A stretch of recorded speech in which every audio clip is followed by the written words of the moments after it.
Welcome to Telangana వెలుగు. నేను మీ రాజు. రాష్ట్రంలో బీసీ కులగణన చేసింది. ఆ బీసీ కులగణనలో వీరిదే పైచే అని చెప్పేసి కూడా చెప్పుకోవచ్చు. సో రాష్ట్రంలో బీసీ కులగణనలో ముదిరాజ్ దాదాపుగా 30 లక్షల నుంచి 40 లక్షల పైగా జనాభా ఉంది. సో మిదిరాజ్ సామాజిక వర్గాన్ని ఎవరైతే అంటే ప్రిఫరెన్స్ ఇస్తారో వారికే నెక్స్ట్ ఎలక్షన్స్ లలో గెలుపు అవకాశాలు ఉన్నట్టు కూడా తెలుస్తుంది.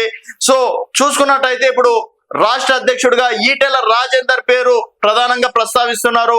సో ఈటెల రాజేందర్ కి గనక ముదిరాజ్ సామాజిక వర్గానికి రాష్ట్ర అధ్యక్ష పదవి ఇస్తే ముదిరాజులు దాదాపుగా సగం మంది పైగా ఇటు భారతీయ జనతా పార్టీ వైపు చూసే అవకాశాలు ఉన్నాయని చెప్పేసి కూడా చెప్తున్నారు. సో గతంలో బీఆర్ఎస్ పార్టీ నుంచి నీలం మధుకి ముదిరాజ్ సామాజిక వర్గాల నుంచి గనక పటాన్చెరు సీట్ ఇచ్చినుంటే బీసీలు కావచ్చు అలాగే ముదిరాజులు కూడా బీఆర్ఎస్ పార్టీ తోటే ఉండేవారని చెప్పేసి కూడా ఒక చర్చ నడుస్తుంది. ఇప్పుడు కాంగ్రెస్ పార్టీలో వాకిటి శ్రీహరి మంత్రి పదవి అంటూ దాదాపుగా మొదటి నుంచి కూడా వినిపిస్తున్నటువంటి పేరు.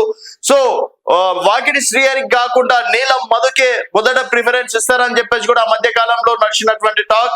సో నీలం మధుకి కాంగ్రెస్ పార్టీ మొదటగా ఎమ్మెల్యే క్యాండిడేట్ గా అనౌన్స్మెంట్ చేసింది. తర్వాత రాజకీయాల్లో కొన్ని కోణంలో భాగంగా కాట శ్రీనివాస్ గౌడ్ కి టికెట్ ఇవ్వడం అనేది జరిగింది. కాట శ్రీనివాస్ కి టికెట్ ఇవ్వడం తోటి నీలం ముదిరాజ్ ఇటు బీఎస్పీకి వెళ్లి దాదాపుగా 40,000 పైచీలకు ఓట్లు సాధించడం అనేది జరిగింది. సో తర్వాత మళ్ళీ కాంగ్రెస్ పార్టీ ఏకంగా మెదక్ ఎంపీ టికెట్ ఇచ్చింది, సెకండ్ ప్లేస్ రావడం అనేది జరిగింది. సో మెదక్ లో మొదటగా Bharatiya Janata party, second Congress, third BRS కి పడిపోయింది. సో బీఆర్ఎస్ కంచుకోట అది. బీఆర్ఎస్ గెలిచే ఏకైక ఎంపీ స్థానం అని చెప్పేసి కూడా చాలా వరకు సర్వేలు చెప్పినప్పటికీ అక్కడ బీజేపీ రఘునందన్ రావు గెలిచారు. సెకండ్ ప్లేస్ నీలం మధు ముదిరాజ్ గెలవడం అనేది కూడా జరగడం అనేది జరిగింది. సో మరి ఇప్పుడు అంటే ఇటు బీఆర్ఎస్ కావచ్చు, కాంగ్రెస్ కావచ్చు, బీజేపీ కావచ్చు, సో ముదిరాజ్ సామాజిక వర్గానికి పెద్ద పీట వేస్తారని చెప్పేసి కూడా అనుకుంటున్నారు. మరి కాంగ్రెస్ పార్టీ ఇటు ముదిరాజ్ సామాజిక వర్గానికి చెందినటువంటి వాకిటి శ్రీహరికి మంత్రి పదవి ఇస్తారా లేదా? గతంలో చూసినాం 5-6 రోజుల కిందట మా ముదిరాజ్ సామాజిక వర్గానికి మంత్రి పదవి ఇవ్వాల్సిందే, ఒకవేళ మంత్రి పదవి ఇవ్వకపోతే కాంగ్రెస్ పార్టీ పైన బీసీలు కావచ్చు ముదిరాజులు తిరుగుబాటు చేసే అవకాశం ఉందని చెప్పేసి కూడా ఒక లేఖ కలకలం రేపింది.